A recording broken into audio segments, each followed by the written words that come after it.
আসসালামু আলাইকুম guys, welcome to my YouTube channel and Facebook page. তো আজকের ভিডিওর মূল টপিক মূলত উইদাউট ফিল্টারেশন বা কোনো ধরনের এয়ার ফিল্টার ছাড়া অ্যাকুরিয়ামের মাছ বা আমাদের ট্যাঙ্কের মাছগুলো কীরকমভাবে বাঁচতে পারে বা থাকতে পারে সেই টপিক রিলেটেড। তো প্রথমে আমি আমার মাছগুলোর অ্যাক্টিভিটি দেখা দিতেছি। দেখেন এরা কত অ্যাক্টিভ এবং প্লেফুল এবং কোয়ালিটিও আপনি দেখতে পারতেছেন, মাশাল্লাহ। তো আমি আমার ট্যাঙ্কে কোনো প্রকার ফিল্টারেশন ইউজ করি না, না করেই দেখতে পারতেছেন মাছের কোয়ালিটিগুলো কেমন এবং দেখেন এরা কতটা অ্যাক্টিভ। তো অনেকেই বলেন ফিল্টারেশনের প্রয়োজন আছে বা ফিল্টার ইউজ করা উচিত। হ্যাঁ, ফিল্টার ইউজ করা উচিত, তবে না করলেও হয়। কারণ আমরা নদী নালাতে বা নর্মালি পুকুরে যেসব মাছ দেখি সেখানে কোনো প্রকার এয়ার ফিল্টার ইউজ করা হয় না, সেগুলো সব কিছুই ন্যাচারাল। সো ট্রাই করবেন ন্যাচারালভাবে সব কিছু রাখার। ন্যাচারালি থাকলে মাছগুলো ন্যাচারাল ফিল পায়, ন্যাচারাল একটা ইনভায়রনমেন্ট পায়।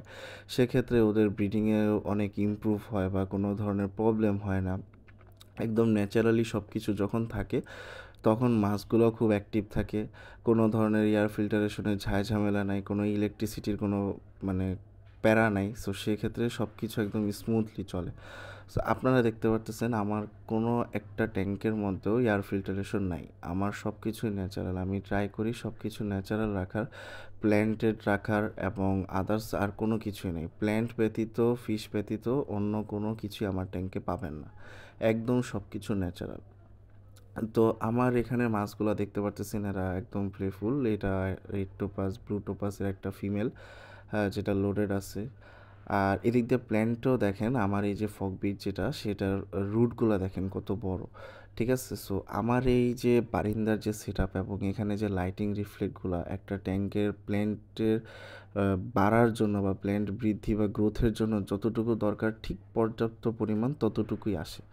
এক্সেস রোদও আসে না বা এক্সেস কোনো আলো বাতাসও আসে না, যার ফলে আমার প্ল্যান্টের কোনো প্রবলেম হয় না। আর হ্যাঁ, কিছু কিছু প্রবলেম হয়, যেমন আমার এই ভিতরের যে ট্যাঙ্কগুলো, যেমন এই ট্যাঙ্কটা এবং আরএফএলের কার্গো বক্সের যে ট্যাঙ্ক, সেগুলোর ফকবিটগুলোর রুট ছোট ছোট। কারণ ওই ট্যাঙ্কের সাইডগুলোতে পর্যাপ্ত পরিমাণ আলো বাতাস আসলেও বাট প্রয়োজন মতো আসে না। আর আমার রেড ব্লু টপাসের যে ফিমেলটা যে ট্যাঙ্কে, সেটার রুটগুলো বড় হওয়ার কারণ সেটা হচ্ছে কি আমার অ্যাকোরিয়ামে রাখা। সো চারপাশ থেকে আলো বাতাসটা যখন লাগে সেগুলোর রুটগুলো ভালো মতো হয়। আর দেখেন আমার একদম ন্যাচারাল ওয়েতে সব কিছু রাখা, কোনো ধরনের এয়ার ফিল্টারেশন নাই, কোনো স্পঞ্জ ফিল্টার নাই। সো মাছ এত হেল্পফুল আছে কীভাবে, কোনো ডিজিজও নাই। আমি টু বি অনেস্ট যদি বলি, আমার প্রায় বিগত 8-9 মাসে আমার মাত্র 2টা ফিমেল হয়তো মারা গেছে। এছাড়া আমার কোনো ডেথ রেশিও নাই আমার এই ট্যাঙ্কের মধ্যে। সো এটা রাখার উপায় বা কীভাবে করি আমি উইদাউট ফিল্টারেশন, আমি প্রায় 4 থেকে 5 দিন পর পর আমার ট্যাঙ্কের নিচে যে ময়লাগুলো জমে সেগুলো আমি সাইফনের মাধ্যমে জাস্ট ক্লিন করে ফেলি। জাস্ট এতটুকুই আমি কাজ করি। ময়লাগুলো আমি প্রায় 5-6 দিন পর ফিল্টার দিয়ে সাইফন দিয়ে চেঞ্জ করে ফেলি। আর যতটুকু পানি আমার চেঞ্জ হয়েছে ততটুকু পানি আমি জাস্ট অ্যাড করি। এটাই হচ্ছে গিয়ে মূলত আমার এই ট্যাঙ্কের সিক্রেট। এবং খাবার কোয়ালিটি বলি, পর্যাপ্ত পরিমাণ একদম দেশি ফুড আমি দেই। কোয়ালিটি আপনি দেখতেই পারতেছেন, আমি কোনো হাই লেভেলের হাই কোয়ালিটির ফুড দিই না বা ইম্পোর্টেড ফুড দিই না। একদম সব কিছু ন্যাচারালি দেশি মাছের যে খাবার, সেই খাবারটাই আমি দিই। কোনো রকমের ফিল্টারেশনও ইউজ করি না। সো রেজাল্ট আপনাদের সামনেই। জাস্ট টাইম টু টাইম পানিটা চেঞ্জ করে দিই। এবং আরেকটা কথা, শামুক, ট্যাঙ্কের মধ্যে আমি কিছু শামুক ইউজ করি। সো ন্যাচারাল এনভায়রনমেন্টটা থাকে।